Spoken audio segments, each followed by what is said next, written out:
L'expatriation, la méthode capitaliste, c'est le sujet de cette nouvelle vidéo de notre chaîne H Stratégie dans laquelle on va parler expatriation et stratégie d'expatriation. Mais avant de commencer, les rappels habituels, n'hésite pas à nous rejoindre sur notre canal Telegram où nous sommes près de 4000. Tu trouveras du contenu exclusif. Ça permet d'échanger avec la communauté. C'est entièrement offert. Le lien se trouve en haut à droite ainsi que sous la vidéo et l'inscription se fait en 2 clics.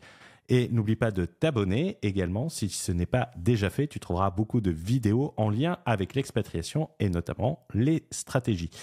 Également, tu pourras rejoindre Expat Strategic Pro. C'est une communauté privée 100% offerte avec du contenu exclusif, du contenu offert. Tu pourras échanger avec la communauté, poser tes questions, des gens qui sont déjà expatriés ou des gens en cours d'expatriation.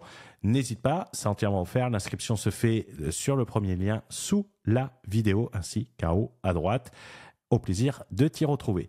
Donc, le sommaire de cette vidéo va être très simple puisque nous allons voir 4 points principalement. Nous allons parler de la notion de centre opérationnel et centre de loisirs et comment le déterminer et les avantages que cela apporte. On va parler de la temporalité en matière d'expatriation. Pourquoi avoir 2 temporalités?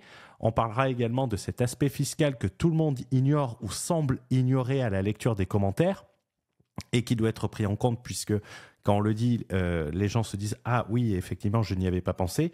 Et on finira sur le rendement du capital, le seul revenu réellement perpétuel.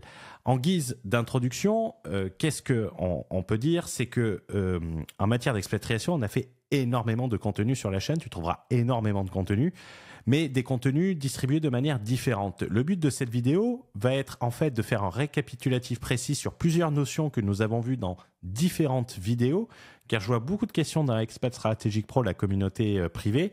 Et le but de cette vidéo va être de répondre à l'ensemble des questions et permettre de fournir les outils pour définir ton plan de route. Et on va également s'aider d'un cas d'école, d'un membre que j'ai accompagné, qui a mis toutes ces stratégies en place et qui m'a autorisé à utiliser certaines informations et les partager dans cette vidéo et garder d'autres informations confidentielles. Mais ça peut vraiment aider et ça peut vraiment inspirer. Donc, n'hésite pas à rester jusqu'au bout. Alors, la première notion, c'est la notion de centre opérationnel et de centre de loisirs. Pourquoi elle est importante? Mais avant de t'expliquer pourquoi elle est importante, définissons-la. Un centre opérationnel, selon moi, c'est une juridiction, un pays, dans lequel tu vas être résident fiscal, où tu vas avoir ta société d'exploitation et en plus ta holding, peut-être, et qui va te présenter une optimisation fiscale. Optimisation fiscale qui va te permettre d'obtenir un levier fiscal que tu vas surenchérir pour créer du capital au travers de l'accès au levier bancaire, au financement, que ce soit pour de l'immobilier, que ce soit du rachat de société, que ce soit de la prise de participation pour accélérer ton enrichissement. Et je vais t'expliquer à la fin pourquoi c'est important et pourquoi, sans passer, tu te contentes de 10% sur les 90%. Un centre de loisirs, quant à lui, est un endroit dans lequel on aime aller, passer du temps et qui va varier selon les personnalités, les goûts de chacun et dans lequel tu peux aller passer du temps sans forcément vouloir en faire ton centre opérationnel et y passer la majorité de ton temps. C'est très important de distinguer les deux. Pourquoi? Parce que je vais donner des exemples et ces exemples sont mon avis personnel. Un exemple de centre opérationnel, ça va être des pays européens comme la Pologne, la Roumanie, l'Espagne, le Portugal, l'Estonie, AH1. Alors, je sais qu'il y a des gens qui sont anti-européens, mais on parle d'égoïsme pur et simple. C'est en Europe, vous avez la liberté d'établissement qui va vous permettre de vous installer sans visa très rapidement et bénéficier des mêmes droits que ceux qui vivent sur place, ce qui n'est pas le cas dans tous les pays qui mettent en place des titres de séjour avec des durées qui peuvent aller de 1 an à 10 ans, mais qui vont être un frein à la création du capital dans un premier temps, tandis que ce n'est pas le cas en Europe. Des exemples de centres de loisirs, on peut citer Dubaï. Pourquoi Dubaï dans le centre de loisirs? Parce que je considère que pour avoir tous les avantages de Dubaï, on n'a pas forcément besoin d'être installé à Dubaï et qu'on peut y aller et avoir ces avantages en y allant 3-4 mois par an sans aucun souci et que quand bien même on peut faire une structure hybride. On va avoir l'île Maurice, on va avoir l'Indonésie, la Thaïlande, notamment dans les pays. Grâce à diverses techniques, que ce soit les techniques de blindage de résidence, de N2T, des règles de permanence permettant la caractérisation d'un établissement stable. Alors, ça peut sembler des gros mots, mais c'est des stratégies qu'on voit dans le borderless entrepreneur pour ceux qui veulent mettre en place des stratégies et des sécurités avancées. Je vais faire en sorte de garder au travers de ces stratégies dans mon centre opérationnel la fiscalité de mon centre opérationnel sans avoir à m'installer dans le pays où j'aime seulement passer du temps. Et le seul attrait du pays est le temps que j'aime y passer en tant que touriste, mais pas en tant que résident. Ces techniques et stratégies, elles sont évoquées dans Expat Strategic Pro, on les explique plus en profondeur et elles sont développées clés en main et prêtes à l'utilisation dans le Borderless Entrepreneur, qui est notre programme d'accompagnement. Tu as le lien en description si tu souhaites passer à la vitesse supérieure, donc n'hésite pas. Je vais parler maintenant de l'importance de la résidence fiscale, pas pour les impôts, mais pour un autre aspect. Il faut comprendre que la résidence fiscale, en dehors des obligations fiscales, c'est-à-dire des impôts que tu dois payer, va donner certains avantages. Par exemple, sans résidence fiscale dans un pays, tu ne pourras pas avoir accès au levier bancaire aussi facilement. Ça sera quasi impossible ou il faudra mettre 100% d'apport limite. Que ce soit de l'immobilier, que ce soit du rachat de société, que ce soit du développement de ta société. Si tu n'as pas la résidence fiscale dans le pays, surtout sur une société unipersonnelle, et ça, c'est super important. Si tu ouvres une société offshore et que tu n'as pas ton compte, que tu n'es pas résident de ce pays, tu vas avoir beaucoup de difficultés juste à ouvrir un compte bancaire. Alors imagine si tu dois obtenir un financement. C'est d'ailleurs pour cette raison que moi, personnellement, je me domicilie fiscalement en France cette année. Ça ne veut pas dire que je vais être en présentiel tout le temps en France, mais je veux avoir le statut de résident fiscal français, pas pour les obligations fiscales que cela entraîne, je m'en passerai bien, mais pour avoir le statut de résident fiscal, pour avoir accès au levier bancaire de manière optimale. Et ça, c'est très important. Et je blinderai ma résidence dans l'autre sens, dans les pays dans lesquels j'irai, ce qui est encore plus aisé quand nous sommes résidents français. Il faut comprendre que la résidence fiscale, au niveau des banques, au niveau des professionnels, elle va être une sorte de privilège, un privilège de la résidence fiscale. Pour prendre un exemple concret que peut-être beaucoup de personnes ont expérimenté en regardant cette vidéo, et si c'est le cas, n'hésite pas à le partager dans les commentaires. Beaucoup de gens ont ouvert des sociétés en Estonie avec le programme e-Residency. Ils n'étaient pas résidents fiscaux du pays. Ils n'arrivaient pas à ouvrir des comptes bancaires dans le pays. Ils ne pouvaient se référer qu'à Wise ou Revolut. Et encore, quand ces derniers les acceptaient, ils ne les viraient pas au bout de 6 mois. Tandis que lorsque tu étais résident fiscal en Estonie, tu allais à la banque sans rendez-vous, chez LHV, je me souviens. Tu disais que tu voulais ouvrir un compte professionnel. Le compte, il était ouvert sans rendez-vous. Tu repartais avec ton IBAN. Dans d'autres pays, pareil, tu vas à la banque, tu repars avec ton IBAN et ton e-banking et tu peux te servir du compte immédiatement. Ça, c'est le privilège de résidence fiscale. Par contre, si tu n'es pas résident et que tu as une société sans être résident fiscal dans le pays, tu vas avoir énormément de mal à ouvrir des comptes parce que les gens vont vouloir savoir pourquoi. Donc, c'est très important à préciser et il faut le garder en tête. Comme je l'ai dit, je vais illustrer toute cette vidéo avec un cas concret, un membre d'un accompagnement, un membre que j'ai accompagné sur 9 mois. Donc, c'est une période longue sur 3 accompagnements de 3 mois, ce que j'appelle les coaching partners.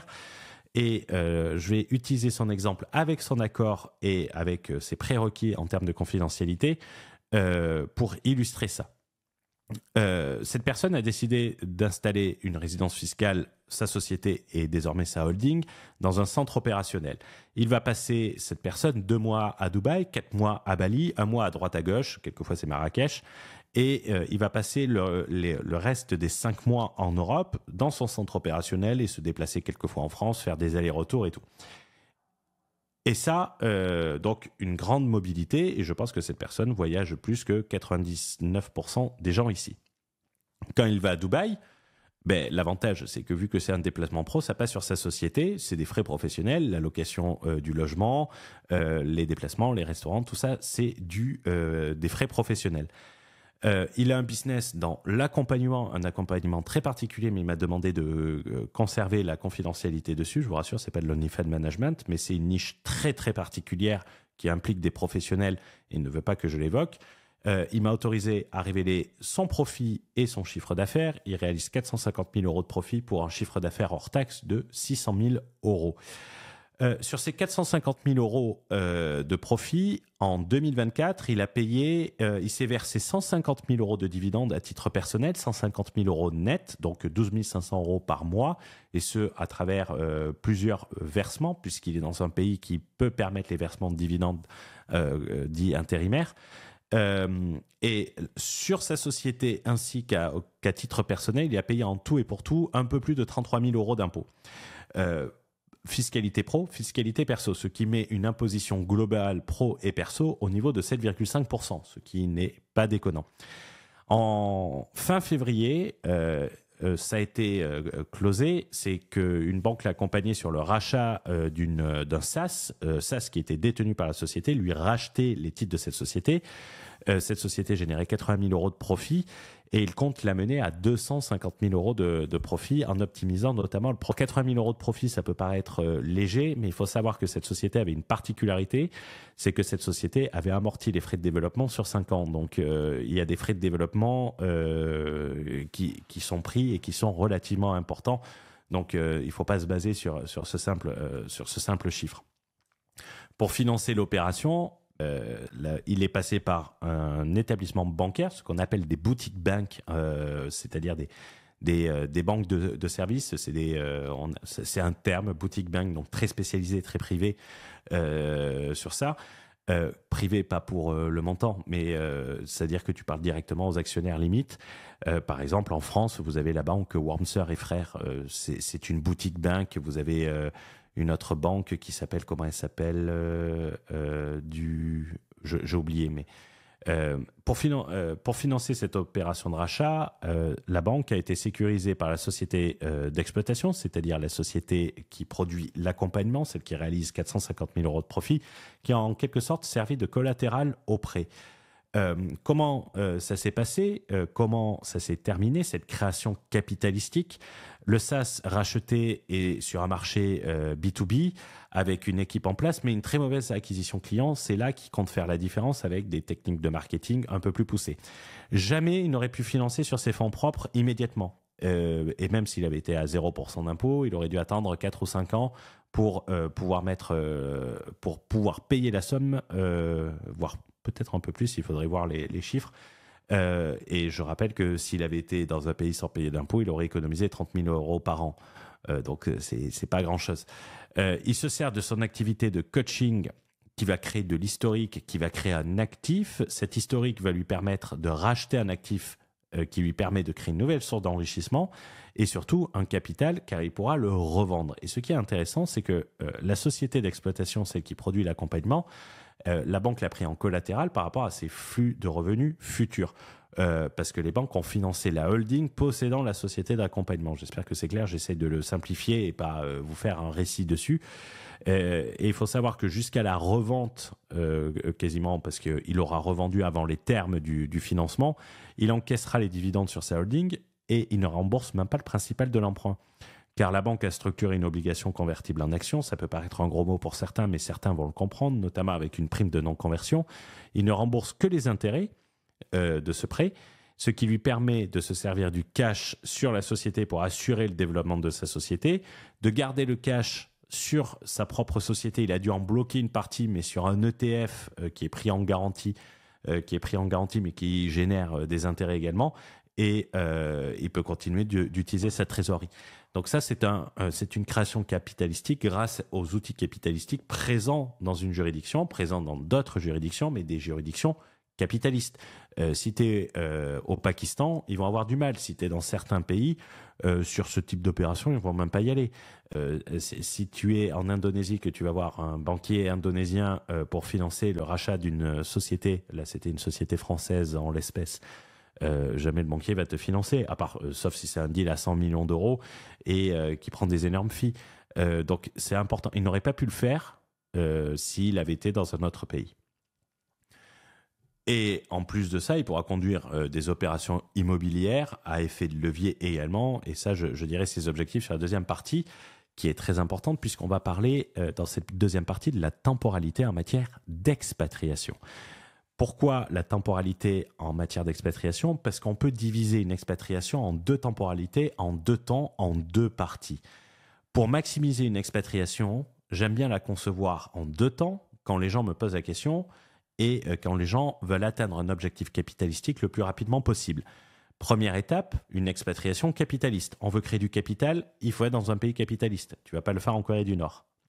On s'expatrie en premier lieu pour bâtir, tout en étant en mesure de jouir. Vous avez vu l'exemple de cette personne, ça n'empêche pas de voyager et de passer la majorité du temps dans des endroits idylliques, mais tout en sécurisant sa résidence tout en ayant accès à des outils capitalistes.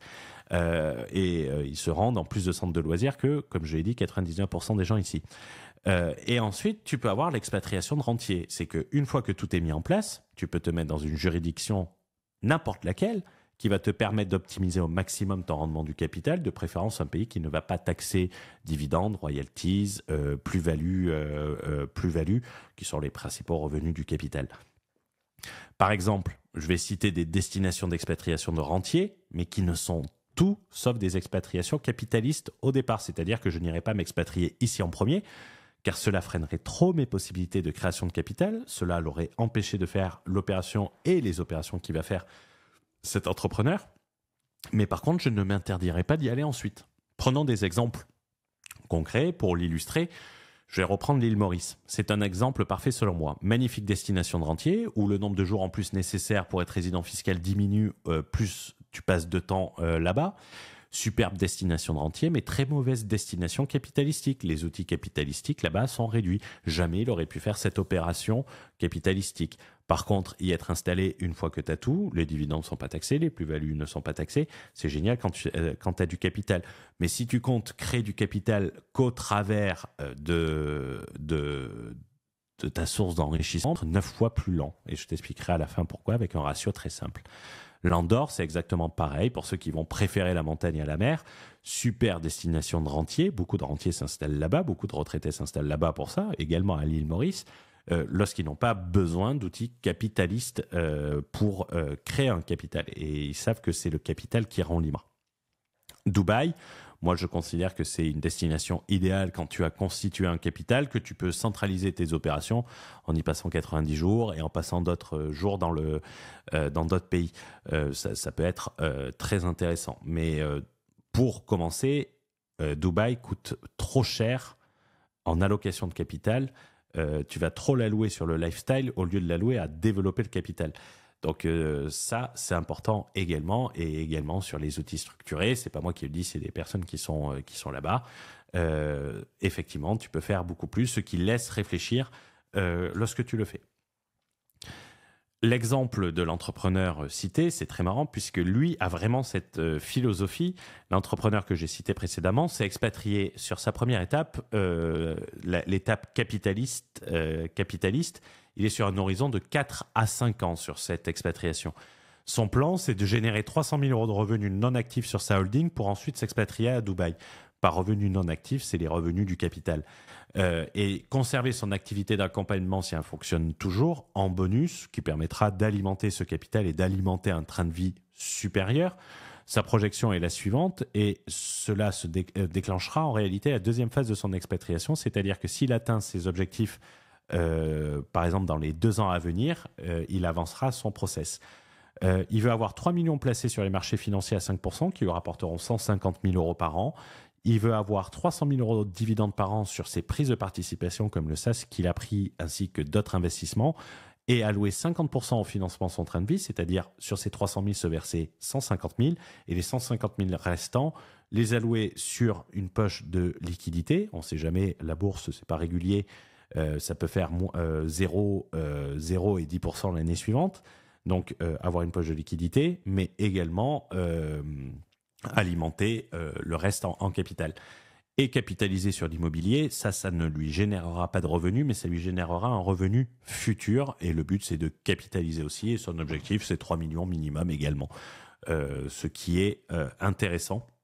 Ce qui est intéressant et notamment sera financé avec une partie des participations qu'ils alloueront. Donc, tu vois, une personne qui découpe son expatriation en 2 et qui ne se sacrifie pas et qui va prendre énormément d'avance.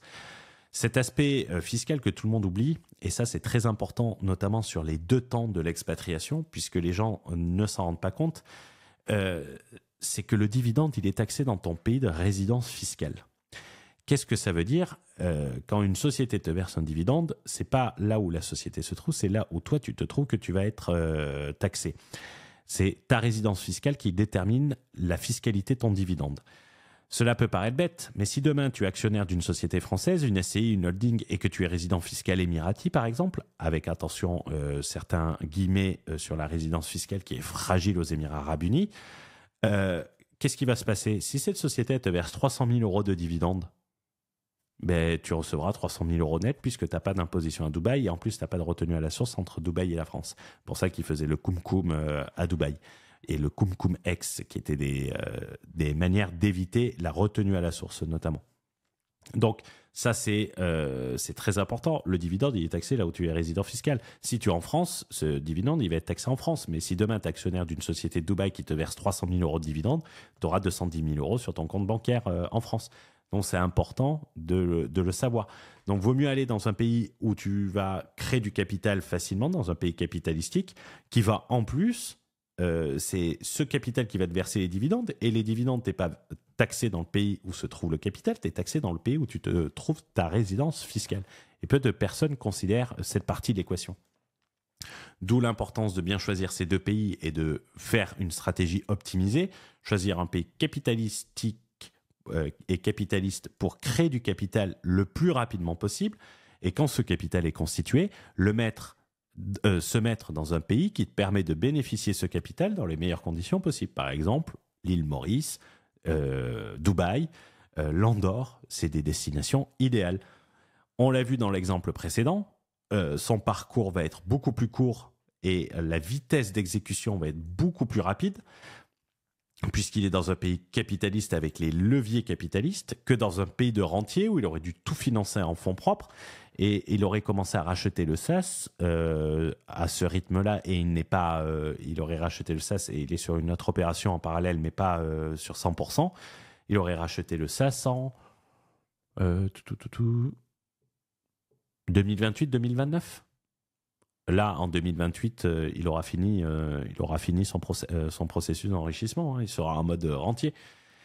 Et ce qui est marrant, dans le pays capitaliste où il est implanté, il paye autant d'impôts qu'il aurait payé de frais Stripe sur son activité de coaching, d'accompagnement, puisque sur 600 000 euros à Dubaï, tu vas être dans l'équivalent de 5,2% de frais d'encaissement sur le chiffre d'affaires, pas le bénéfice. Donc ça fait un peu plus de 30 000 euros. Là, il a payé 33 000 euros d'impôts. Et de l'autre côté, il aurait payé 30 000 euros en frais Stripe. Donc ça s'équilibre à peu près. Et il faut retenir pourquoi j'insiste autant sur le capital, parce que le capital, quoi que vous dites, est le seul revenu éternel. Votre business en ligne, il ne vous rend pas libre. Si demain vous avez plus de clients, vous allez me reparler de votre définition de la liberté. Les revenus d'activité, il ne faut pas les confondre avec les revenus du capital. Les revenus d'activité sont par nature beaucoup plus importants que les revenus du capital, mais également moins pérennes. Mais pour reprendre la phrase de Rémi, le rendement du capital est plus pérenne que la croissance passagère des ventes. Je ne veux pas m'octroyer ça. Rémi de la chaîne Parlons Long Terme, que je salue au passage. Et il faut retenir, et ça c'est ce que je te disais, que dans un monde où 90% de l'argent en circulation est issu du crédit, se priver de cet accès au crédit, au financement, c'est jouer avec les 10% restants, c'est-à-dire t'enrichir 9 fois plus lentement ou te contenter des miettes. C'est comme si par exemple tu as une entreprise, tu es un capitaliste, tu veux t'enrichir et tu donnes 90% des profits à Emmaüs. Ben, on va voir si tu vas être plus rapide que si tu les donnes pas. C'est important. La personne qui utilisera ces outils ira 9 fois plus vite tout simplement.